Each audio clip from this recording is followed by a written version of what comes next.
Ladies, gentlemen, and exiles of all ages, there's a problem absolutely worth talking about in Path of Exile 2, and it all sort of stems out from Temporalis. This is one of the rarest, hardest to acquire items in the entire game at the moment, and it is literally breaking instances, deleting the hardest bosses in the game, and according to Jungrown, the creator of the specific build I want to talk a lot about today, it can cap out at around 200 million damage per second. 200 million per second. That is nuts. Nothing in the game can survive that, and even if it did, it links towards infinite life recovery as well through blood mage ascendancy. If you want to know all the specifics of the build, though, maybe you have deep pockets full of divines and actually want to make the setup while it lasts, you can check out Jungrown's channel for a proper look into it and the build itself. But today I want to talk about what actually breaks within this build to make it do what it's doing, and then I just want to talk about the massive issue plaguing the community that this really shines a really bright light onto. So first up, what is making this happen? Temporalis's main effect is a modifier it has that reduces the cooldown of all of your abilities by up to 4 seconds. There are a few things that this enables. Here the main combo is Choir of the Storms, which is a unique amulet that drops from the Breach Pinnacle boss, and this gives you the Lightning Bolt spell and fires it off every time you get a critical hit. Except normally this has an internal cooldown between its triggers, so even if you were to crit 10 times a second, you'd only get like 2 lightning bolts within that time. However, Temporalis removes the internal cooldown through what is most likely a bug, allowing you to spam trigger lightning bolts with every single crit you get. And the lightning bolts can crit themselves, and their own crits can trigger more lightning bolts, because I don't think they ever intended for the internal cooldown to be reduced, and so that would never have been a problem. Jungrown has literally said that going above 75% crit chance with this because of this interaction and this setup will crash his instances consistently, because you just end up with infinite lightning bolt chains on the spot that just break the game in a flash of lightning. You then mix this in with another popular Temporalis synergy, which is using Blink, which is a spirit skill that replaces your dodge with a teleport. Usually the cost of this, aside from the spirit reservation, is that it adds a cooldown to your dodge as well, but you can get this down to the range where, with Temporalis added in, it has 0 cooldown, so you can spam Blink as much as you want to. Then combo that with Cast on Dodge, which is a meta skill that gains energy based on the distance that you dodge, which Blink teleport counts for, and Jungrown has stuck Spark inside of the Cast on Dodge so that he auto-casts Spark while jumping around, having high crit chance on the Spark, so that when it critically hits, it will start the lightning bolt chains. He then also mixes in Cast on Critical, of course, to trigger more sparks as more criticals happen, and so the whole idea is the only button you ever have to actually press within this setup is dodge. Blink around the map, everything dies in an instant. This is almost definitely going to get nerfed to hell in a few days when the developers are back in the office ready to change the game again, and even outside of balance, I really have to imagine that Temporalis was never intended to remove internal cooldowns off of item effect triggers. So this would be a pretty reasonable change to expect in my mind, but I never have an issue with people having fun using a broken interaction while it exists. Honestly, my only real problem with the setup is that Temporalis itself is simply unacquirable for 99.99% of the people who are playing Path of Exile 2.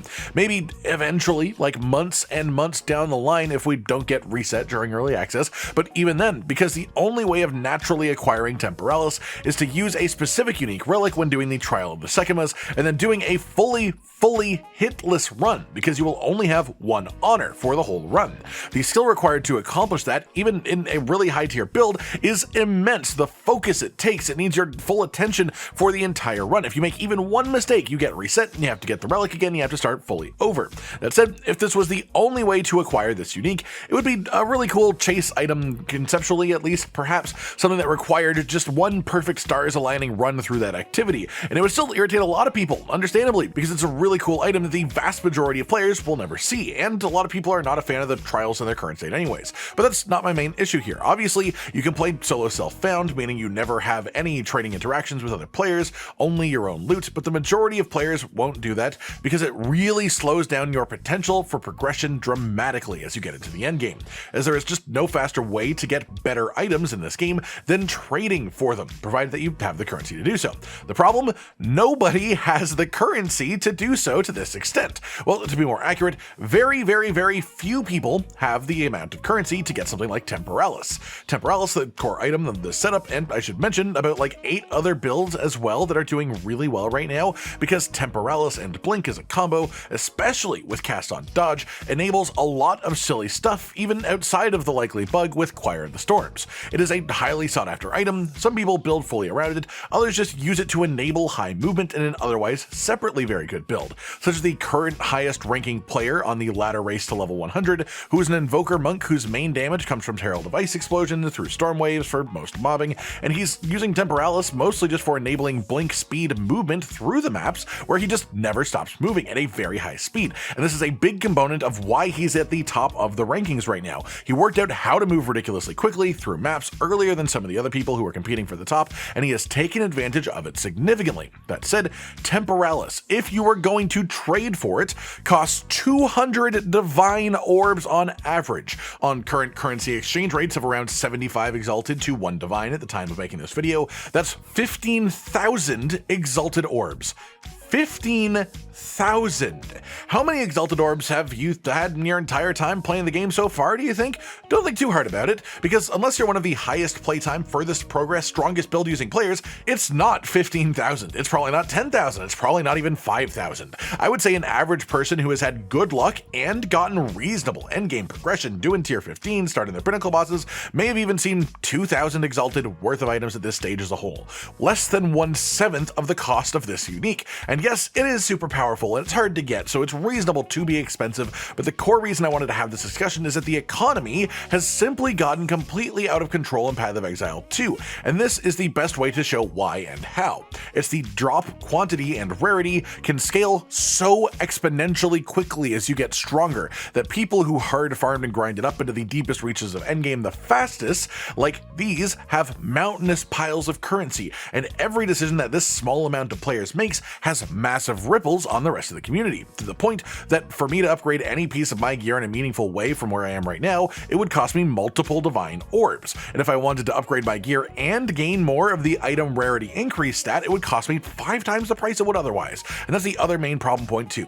I don't blame the players for the economy going the way that it has. People got the currency that they got from the game, and then they wanted to use the currency to buy the items they wanted. This made a small amount of players have a lot of pull within the trade market, defining the value of something like a divine orb over an exalted, the value of omens, the value of endgame boss materials. Like, consider the fact that for a breach pinnacle boss attempt, which is the cheapest one, you are essentially paying 1 divine orb for 1 attempt. And the fun part is if you want to make lots of currency, you need Atlas skill points in the various endgame activities to actually make it happen properly. And to get the activity specific Atlas point, you need to beat the bosses, and to beat the bosses you either need to farm for ages and ages per attempt, or you spend a divine to get the actual materials. Multiple divines if it's something other than breach. But once you beat the boss once, your farm speed will theoretically pick up, and that 1 divine cost may seem a bit more reasonable the next time you want to do the boss. You beat it again, your farm speed picks up even further, 1 divine becomes way more approachable suddenly, so on and so forth, and that type of feeling just sort of exists all throughout the endgame. And the issue that I have with it is it's just creating these cascading layers, like a class system almost, and not the type you expect to see in an ARPG. I'm not talking about monks and witches, I'm talking about the rich, the poor, the people in the middle, and the 1,000 or so players who have the majority of all currency items in the entire player base. Obviously, this is the way that in-game economies tend to work to an extent, but the actual scale of this within the time frame that the game has been out is about as ridiculous as I have ever seen. The fact that even basic endgame mechanics like advancing your Atlas and making your breaches or delirium or rituals feel actually worth it requires that barrier of entry to be surpassed to begin with. Will you ever be able to get Temporalis yourself? I don't know, but I would guess at least 99% of the people watching this, if not more, will never own this item themselves, and at least some of the ones who do will have engaged in some foul play when it comes to acquisition methods through currency beyond orbs and perhaps the in-game systems, if you catch my drift. And I just sort of think that sucks. Chase items should exist in games like this, I agree with that, but a chase item that is this obscenely difficult to obtain through gameplay, but then makes people so strong that they can regularly acquire more of it, and this then just creating a marketplace full of these items for what is the equivalent of days, if not weeks of time investment for most people that aren't even in the endgame. An important part of this too that I do want to touch on is, of course, the rarity of items found modifier, and just how out of hand this is seemingly getting in Path of Exile 2.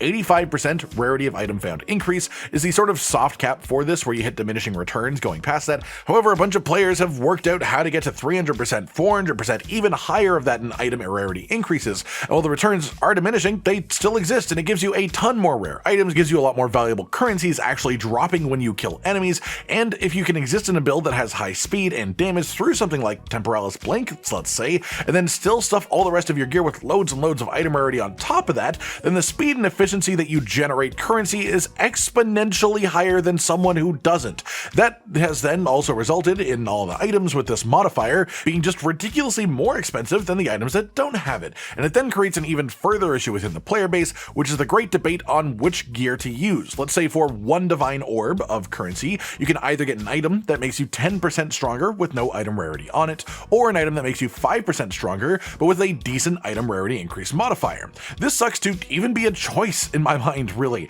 You are basically asking players to give up power and be weaker in order to make themselves stronger long term, and the issue is that this doesn't feel like it is rewarding those who take the risk so much as it is punishing those who don't take the risk, who don't invest in item rarity. Fine, because if you don't invest in it early, you'll never be able to get better item rarity gear, which means that you'll never be able to get the actually really top tier gear at the end, because you will struggle to get good currency generation to begin with, and you'll never be able to upgrade your gear properly from that point.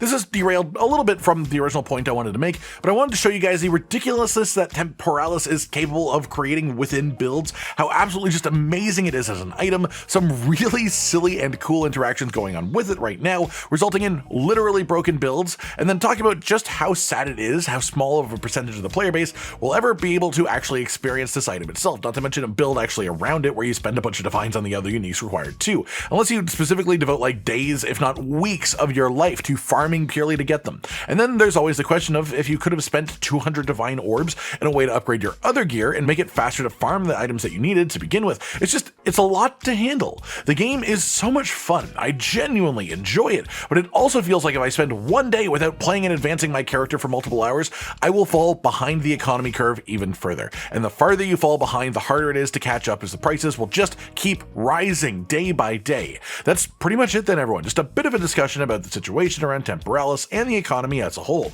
Hopefully you've enjoyed at least seeing this item in action and what it can do, and let me know any of your own thoughts about any of this in the comments down below. Like if you like the video, subscribe to the notification bell for more, and most importantly, ladies and gentlemen, until next time, stay sweet. Josh, Cotton, and Hollow with the videos, dropping the humor like a hammer on your tippy toes, bringing entertainment on a daily arrangement to take our insanity and turn it into entertainment. Yes, I said entertainment twice, to reiterate that it is nice to look into your faces on a mostly daily basis when you let us in your homes to make the whole world a stage. Goodbye.